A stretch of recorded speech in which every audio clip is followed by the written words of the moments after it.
এই যে শুভ, তোকে উঠোন ঝাড় দিতে বললাম, সেটা কিভাবে দিচ্ছিস তুই? 2 কোণে এখনো ধুলো জমে আছে। আমি আবার করে দিচ্ছি মা, খেয়াল করিনি। খেয়াল করিসনি নাকি ফাঁকি দিতে চাস? ঠিক করে কাজটা কর, নইলে খাবার পাবি না, এই বলে দিলাম। শুভ কেটে ফেলে আঙ্গুল, ব্যথায় চেঁচায়। উফ, হাতটা কেটে গেল। মা মা দাদার হাত কেটে গেছে, অনেক রক্ত। হ্যাঁ, তো কেটেছে, কাজ না করলে এমন হবেই। জল দিয়ে ধুয়ে নে, বেশি বকবক না করে পড়তে যা। সারা দিন শুধু দাদা দাদা। শুভ রেনুকে শান্ত করে। বনু ছেড়ে দে, মা ঠিকই বলেছে, হাতটা ধুয়ে নিলেই হবে। শুভ মনেই ভাবছে, ইস, আমিও যদি বোনের মতো পড়তে পারতাম। মা যখন ছিল, বাবা তো স্কুলে ভর্তি করিয়েছিল, এখন তো কেউ জিজ্ঞাসাই করে না।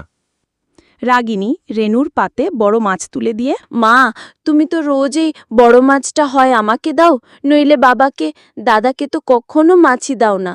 আজকে আমি মাছটা দাদাকে দিই। না, তোকে যা খেতে দিয়েছি তাই খা, বেশি পাকামো করবি না।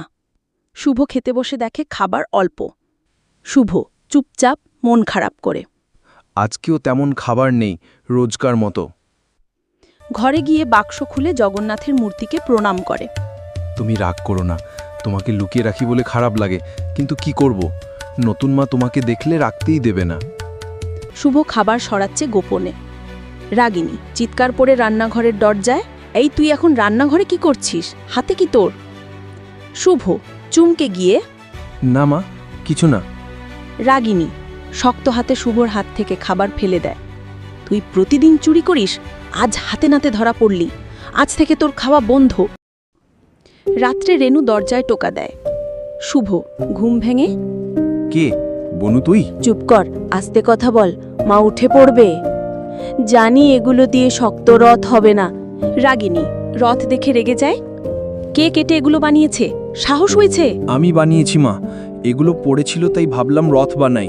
মা, আমি এগুলো দাদাকে দিয়েছি, ওর কোনো দোষ নেই। রাগিনী রথটা তুলে নিয়ে উঠোনে আছাড় দেয়। এই রথটা আমি ভেঙে ফেলবো, কেউ যেন জোড়া না দেয়। এই মূর্তিটা তোর আগে দেখা হয়নি তাই না? এটা আমার মায়ের দেওয়া। মা কালীকে নাকি ঘরে রাখতে নেই, কিন্তু তুই জগন্নাথ দেবকে লুকিয়ে রেখেছিলি কেন? রাগিনী দুজনকে দেখে খেপে যায়। কি লুকাচ্ছিস তোরা? মা কালীর মূর্তি এনে রেখেছিস আবার? এটা আমি ভাসিয়ে দেব। শুভ জোরে চিৎকার করে কেঁদে কেঁদে। না মা, দয়া করে এটা ভাসিও না, এটা আমার মায়ের শেষ স্মৃতি। পুকুরের কাছে রাগিনী মূর্তি ছুঁড়ে ফেলে। মূর্তিগুলো আকাশে উঠতে থাকে, ঝড়ো হাওয়া বয়ে যায়। শুভ হাঁটু গেড়ে বসে 2 হাত জোর করে।